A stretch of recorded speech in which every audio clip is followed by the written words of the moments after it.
தமிழக வெற்றிக் கழகத்தின் 2ஆம் மாநில மாநாட்டினையொட்டி மதுரை மாநகர் முழுவதும் சுவரொட்டிகள் ஒட்டப்பட்டு எங்கு பார்த்தாலும் விஜயின் முழக்கங்களாக காட்சியளிக்கின்றன.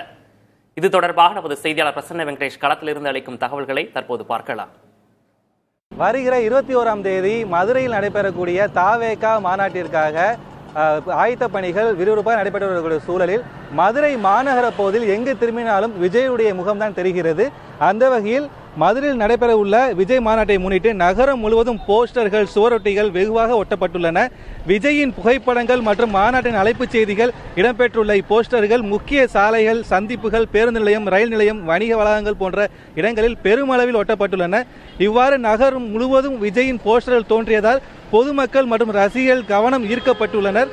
பலர் இதனை செல்போனில் புகைப்படம் எடுத்து சமூக வலைதளங்களில் பகிர்ந்து வருவதனால் மாநாட்டின் மீதான ஆர்வம் மேலும் அதிகரித்து வருகிறது.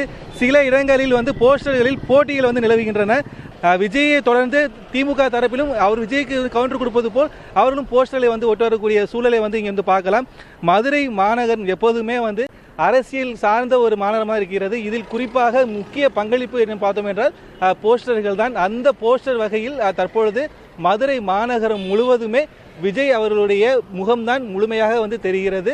இது மாநாட்டிற்கு உண்டான மிகப்பெரிய ஒரு எதிர்பார்ப்பை ஏற்படுத்தி இருக்கிறது. புதிய தலைமுறைக்காக ஒளிப்பதிவாளர் நாகராஜுடன் பிரசன்ன வெங்கடேஷ்.